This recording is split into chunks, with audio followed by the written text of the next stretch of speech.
کیا کتاب و سنت کو سمجھنے کے لیے سلف الامہ کی اطاعت ضروری ہے؟ جی کتاب و سنت کو سمجھنے کے لیے سلف امت کی اطاعت یا ان کے موافق ہونا ضروری ہے؟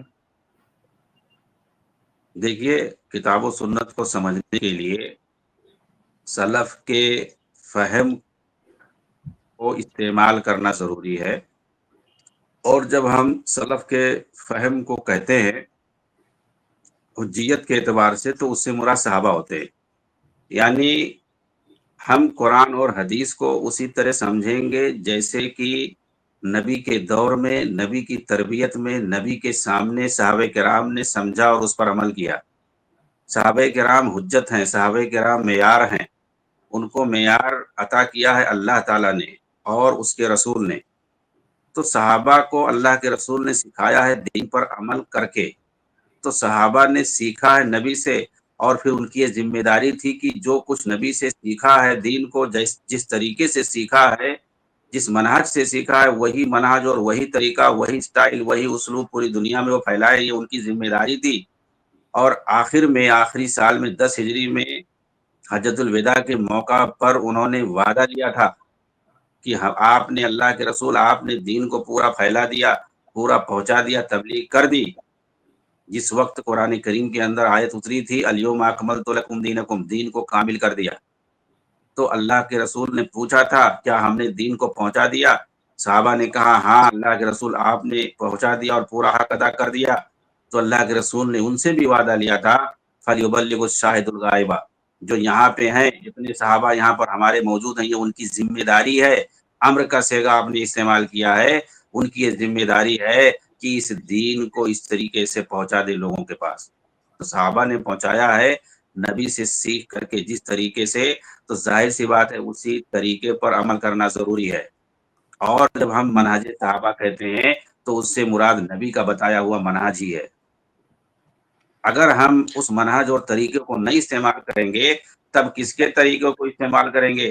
قرآن اور حدیث کے اندر جو دین ہمیں بتایا گیا ہے وہ کہاں سے آیا ہے؟ کوئی بھی حدیث آپ کھولیں گے تو اس کے اندر آخر میں آپ دیکھیں گے کوئی نہ کوئی صحابی کا نام ہوگا۔ اگر صحابی کا نام نہیں ہے تو وہ حدیث ہی نہیں ہے۔ آپ جی حدیث کی اطلاع اگر پڑھے ہوں گے، حدیث کے اصول اگر پڑھے ہوں گے، تو آپ کو پتا ہوگا کہ وہ حدیث حدیث نہیں کہلاتی ہے اگر صحابی کا نام نہ ہو۔ صحابی جب آخر میں آتا ہے تب اس کا نام حدیث ہوتا ہے۔ حدیث نبوی، مرفوع حدیث جسے کہتے ہیں، جس میں نبی صلی اللہ علیہ وسلم کی بات ذکر ہوتی ہے، تو وہ صحابی بیان کرتا ہے کہ میں نے رسول کو ایسا کرتے ہوئے دیکھا، ایسا پڑھتے ہوئے دیکھا، ایسا فرماتے ہوئے سنا، ایسا عمل کرتے ہوئے دیکھا۔ جی ہاں، یہ صحابی نقل کرتا ہے۔ تو حدیثوں کے اندر دین پر عمل کرنے کا طریقہ ہی بتایا گیا ہے پورا کا پورا۔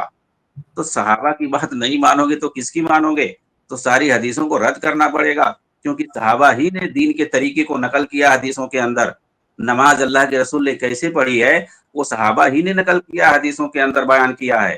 اللہ کے رسول نے حج کیسے کیا ہے، آپ صحیح مسلم کے اندر جا کے دیکھیں، کتاب الحج میں صفت و حجۃ النبی صلی اللہ علیہ وسلم، حضرت جابر بن عبداللہ ایک انصاری صحابی ہیں مدینہ کے، انہوں نے پورا جو ہے نبی صلی اللہ علیہ وسلم مدینہ سے کیسے نکلے اور اس کے بعد مزدلفہ پہنچے، وہاں احرام باندھا، پھر وہاں سے نکلے کیسے مکہ گئے، پھر وہاں کتنے دن ٹھہرے اور کیسے حج کیا، عمرہ کیا، اور پھر کیسے واپس آئے، کہاں کہاں ٹھہرے اور کیسے مدینہ پہنچے۔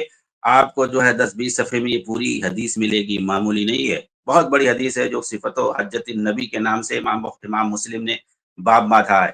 پورا جو ہے انہوں نے مدینہ سے شروع سے گئے اور آخر تک آئے، حضرت جابر بن عبداللہ انہوں نے پورا بیان کیا ہے، نبی سے سیکھ کر کے جیسا دیکھا نبی کو کرتے ہوئے سب بیان کیا ہے۔ کس نے بیان کیا ہے؟ صحابی نے۔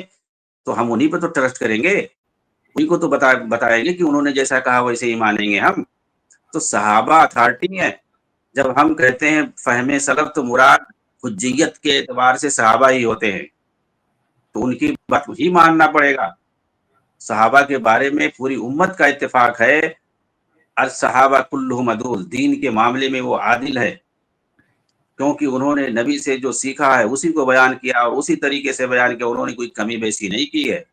ساری امت کا اتفاق ہے۔ تو صحابہ کرام کا فہم ضروری ہے، ہم اسی طریقے سے سمجھیں گے، کیونکہ اگر ہم اپنا فہم تو پھر اختلاف ہوگا۔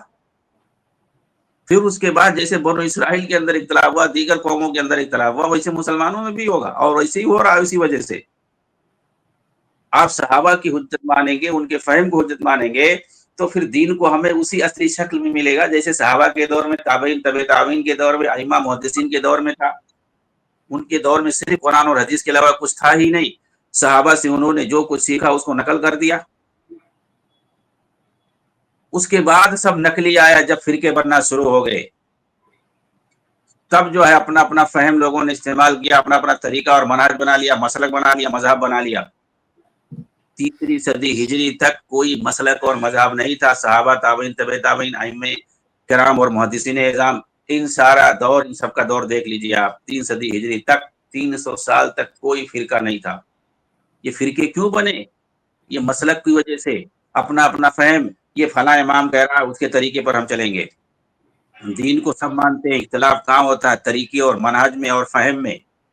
یہاں پر جب اختلاف ہوتا ہے، جب ہم نکار دیتے ہیں صحابہ کو، ہم نکار دیتے ہیں نبی کے منہج کو، صحابہ کے فہم کو، تب اس کے بعد یہ اختلافات شروع ہوتے ہیں۔ 4 صدی ہجری میں شاہ ولی اللہ محدث دہلوی نے حجت اللہ البالغہ کے اندر لکھا ہے کہ 4 صدی ہجری میں یہ سارے اختلافات پیدا ہوئے ہیں، جب لوگوں نے اپنے اپنے پیر، اپنے اپنے امام، اپنے اپنے مرشد کے فہم کو اور ان کے جو ہے منہج اور طریقے اور مسلک کو ماننا شروع کر دیا، دین کو سمجھنا شروع کر دیا، اپنے اپنے جو ہے اماموں اور پیروں، خود بعد میں اب تو جو ہے ایسی تنظیمیں پیدا ہو گئی ہیں، سب اپنے اپنے مرشد کے فہم کے حساب سے، ہر کوئی آتا ہے دین کو اپنے حساب سے سمجھنا شروع کر دیتا ہے اور اسی کے اصول پہ سمجھتے ہیں۔ یہ اختلاف کا سبب ہے۔